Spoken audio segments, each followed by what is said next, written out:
Tapi mereka masih tetap menjaga silaturahim di antara saudara-saudaranya. Dan tidak lupa mereka ketika mencari nafkah di kota besar, mereka pulang, datang, ingin membahagiakan orang tuanya yang masih ada.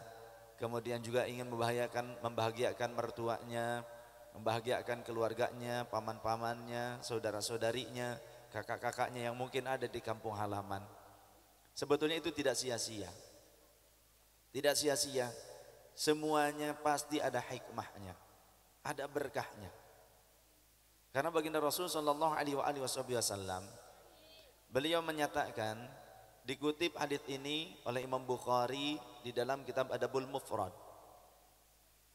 ma min muslimin, tidaklah dari seorang muslim yang dia memiliki lahu walidani muslimani, masih memiliki kedua orang tua yang muslim. Jika ada seorang anak yang muslim, dia ternyata lahu walidani muslimani, masih memiliki kedua orang tuanya yang muslim. Kemudian yusbihu ilaihima, yang di suatu ketika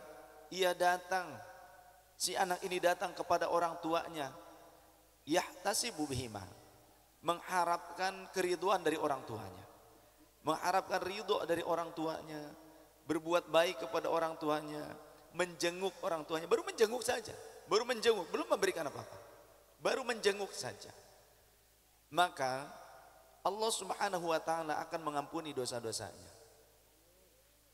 Allah Subhanahu wa taala akan mengampuni dosa-dosanya dan Allah akan memanjangkan umurnya. Inilah fadilah. Ini maqalah dari Sayyidina Abdullah bin Abbas radhiyallahu anhuma, sahabat Rasul, murid Rasul, sepupu Rasul. Bahkan kata beliau, fatahallahu lahu babaini ya'ni minal jannah. Bahkan Allah Subhanahu wa taala akan membukakan baginya dua pintu surga. Ketika seorang anak mendatangi orang tuanya yang masih hidup, kemudian menjenguk, tujuannya menjenguk. Di sini belum disebutkan mau memberi sesuatu, tidak, baru menjenguknya saja. Maka fatahallahu lahu babaini ya'ni minal jannah. Allah akan membukakan baginya dua pintu, yakni pintu surga.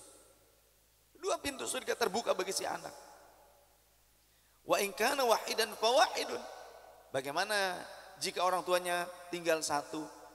Maka ketika tetap disambangi, didatangi orang tuanya untuk dijenguk, bahagia orang tua tuh kalau dijenguk saja, walaupun belum dikasih apa-apa, baru datang sang anak menjenguk saja, orang tua tuh bahagia. Maka fawahidun, satu pintu surga terbuka baginya. Bagaimana dengan orang tua yang sudah wafat?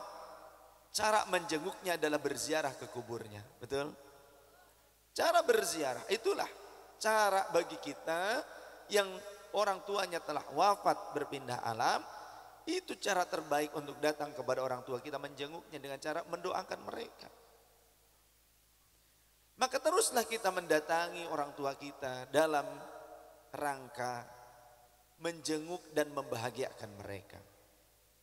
Bagaimana jika ternyata melakukan kebaikan? Di dalam Sunan Ibnu Majah, jika ada seorang anak yang ternyata melakukan dosa, bahkan dibilang oleh baginda Rasul sallallahu alaihi wasallam, tidak ada dosa ma minadz-dzunubi, tidak ada dari dosa yang dosa itu azabnya akan dipercepat, yusra'u, akan dipercepat. Apa azabuh? Azabnya, siksaannya dibandingkan dengan uququl walidain, illa min uquqil walidain, dibandingkan dengan dosa menyakiti orang tua, dosa menghardik, dosa berkata-kata yang kasar kepada orang tua. Maka dosa menyakiti orang tua itu azabnya akan disegerakan fid dunya, di dunia, tidak dinantikan lagi. Nanti juga di akhirat juga ada. Makanya hati-hati dengan dosa menyakiti orang tua. Bagaimana jika orang tuanya memaksa si anak untuk melakukan dosa? Ya jangan diikuti. Jangan diturut. Walaupun orang tuanya marah karena sang anak tidak mau melakukan dosa tersebut, maka si anak tidak berdosa. Karena tidak boleh sam'an wa ta'atan fil maksiyah. Tidak boleh mendengarkan dan mematuhinya di dalam kemaksiatan. Bagaimana kalau orang tuanya itu non muslim? Bagaimana sikap kita? Allah telah memberikan pengajaran kepada kita orang muslim. Berbuat baiklah kepada mereka. Pergauli orang tua kalian, bergaul dengan mereka dengan cara yang baik. Bi ihsan, dengan cara yang baik. Tetap kita jaga silaturahim dengan orang tua walaupun orang tuanya non muslim sekalipun.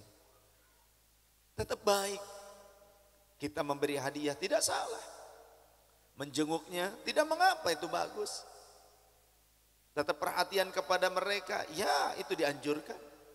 Yang terpenting tidak ikut di dalam akidahnya yang salah.